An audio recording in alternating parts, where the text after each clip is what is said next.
my channel. If you're new here, this is Megan Daphne Living, where I share everything DIY, home decor, home design, and crafts. So if that's something that you're interested in, don't forget to hit that subscribe button so you never miss a video.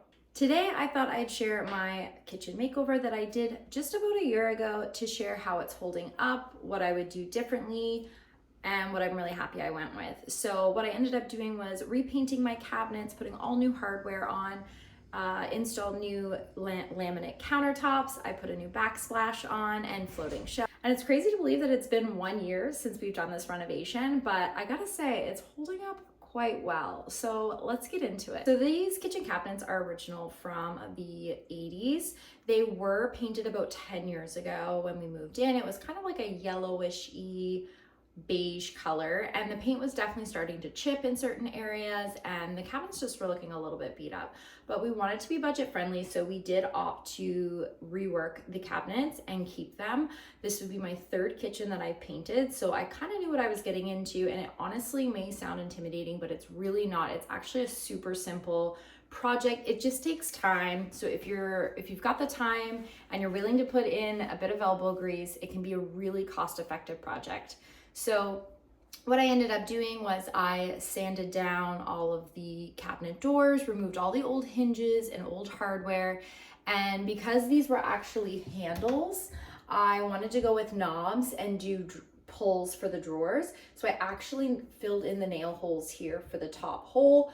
I used wood filler for that, gave it a good sand, and I did prime over any spots that I filled. I didn't prime the actual cabinets because they were originally primed before they were painted, and because we were going paint over paint, you don't really need to prime. So that's what we did. The inside of the cabinets were not painted. They were the original pine. So I did end up painting the inside of my cabinets white. That took multiple coats, but I just find it gave it a more polished, finished look. So I'm really happy that we opted to do that. So once everything was sanded and primed, I ended up going with Accessible Beige by Sherwin-Williams. I really love this color in my space. I highly recommend when you're trying to pick out a color that you don't just go by what other people have done or, a color that you like in someone else's home, because the lighting in your home is going to be unique to your home, and you need to ensure that you like it throughout the day when it's dark and gloomy, when the sun is setting from east to west. You want to make sure you like the color. I had originally picked out a different color. I can't recall the name of it right now. I thought I liked it. I bought the paint, I started painting, and it had a very bluish purple undertone, and I hated it. So I just stopped painting and I went to Sherwin-Williams, and I ended up going with Accessible Beige, and I really like it because it's not too dark, but it's not white, and it goes really nicely with my wall paint, which is Dover White by Sherwin-Williams. I knew I wanted to incorporate brass and gold, so I did go with these beautiful knobs and pulls from Explore Hardware. I absolutely love their products. I also have their handles on all of my interior doors, but I really love this high-end look that they give. I also like that we did pulls on the drawers and knobs on the doors. I just think it gives it a more custom high-end look. I also opted to go with hidden hinges. This was actually a lot easier than I thought it was going to be because we purchased this kit on Amazon that made it foolproof. You just attach it to the door, drill your hole in, and then you have this perfect template to put the hidden hinges in. And I really love the way that this just brings the kitchen together. It brings it into the 21st century. I do find hinges give a kitchen a dated look, so I'm really happy with this step. It was certainly extra work, but with the template, it wasn't necessarily hard work, and I do think the results were worth it. Now, some may argue that floating shelves are out, that they collect dust, that they can be an eyesore and just fill with clutter. And in certain cases, I can see where that may be true. But for us, we had a ton of cabinet space and a lot that we weren't necessarily utilizing. And I also felt like with this small kitchen, it really lacked character. All it was cupboards and cabinets. And so I really wanted to remove this section. So we did, and we put these floating shelves. I did not make these floating shelves. I hired a local woodworker who's also a friend of mine in the maker community, and she did a phenomenal job. Now, I could have probably made these myself. I'm sure they would have turned out fine, but I wanted these to look really high-end and custom, and she is absolutely a professional at what she does, and I love the way that these turned out. I love the stain choice that she used, and they've held up really well. I slide around my bowls and my plates and decor on there, and they have no scratches.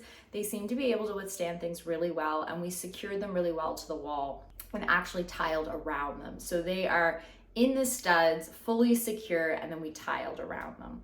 So because we had so much cabinet space, I was really open to going with the open shelves, and I love it. I just keep my main bowls and plates that I use daily on here, and then I just use the rest as decor. And I find it makes the kitchen feel more like a statement piece. I have your typical split entry home where you come up a small set of stairs, you have your living room, which then opens into the dining room / kitchen. So it just gives this half of the floor a little more decor, a little more character, and I like that. So I really hated the backsplash that was in this kitchen when we moved in. It was peel and stick, which made it super easy to remove, and it also gave us a nice blank slate on what we could do. So I went with this tile. It is a whitish gray tile, and our good friend came over and helped us install this. He has done many backsplashes. He also installed our countertop as well, which is a laminate countertop. We just opted for this to go for a cheaper solution for now. And he taught us how to install the backsplash, which was really great. We kind of tackled it as a team, and you can see here there was a lot of cuts that were made to get along and around these shelves, but overall it was a fairly simple project, but it did take 2 full days on a weekend to get done. And I went with a warm gray grout, which I highly recommend. I felt like white was gonna make it too stark, and I wanted things to be warm to go with the gold hardware and the accessible beige color on the cabinets, and I'm really happy with my decision. It also hides dirt very well. So if you're looking for a grout color, I know I did a lot of research on this before I finally decided, and warm gray is definitely a great choice. I also didn't want to have my microwave sitting on my countertop, so we actually removed the hood range above the stove and installed a 2-in-1 microwave that acts as a hood range. You've got your light, you've got your microwave. This was super easy to install. Just needed to install a new plug within the cabinet above the stove. And this was actually fairly easy because there was live wires that were hooked to the hood range. We just had to fish those up through and install that. And voila, we had a working microwave, which saves our counter space from having to hold one, but also gives us convenience in our kitchen. I opted for this white sink from Wayfair. I will say I don't love this clay sink very much. It has had a few little cracks in it. I find it hard to keep clean. I always need to use a magic eraser to get away black marks from pots and pans, or just grime that builds up from washing dishes over time. We do not have a dishwasher in this kitchen. We did think about installing one, but to be frank, it wasn't really going to work given the cabinet sizes around the sink and how it's set up. And it's just the 2 of us, so we're fine to hand wash dishes, but it does make the sink seem like it's always dirty, and I just don't love the material of the sink. So I probably wouldn't opt for this sink again, but I do love the look of a white sink, especially in this kitchen.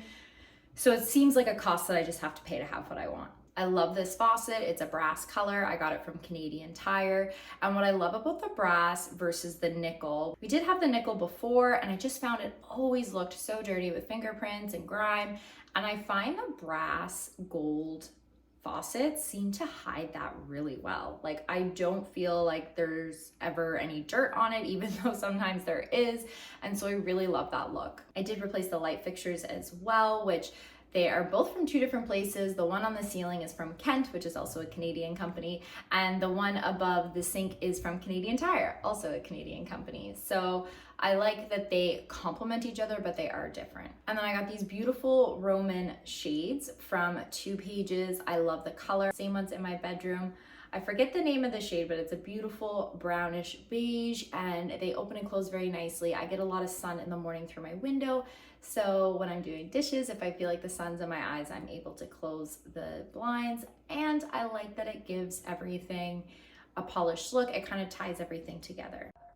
Overall, I'm super pleased with this kitchen renovation, just over 2,000 Canadian dollars, and it truly transformed the space and our home.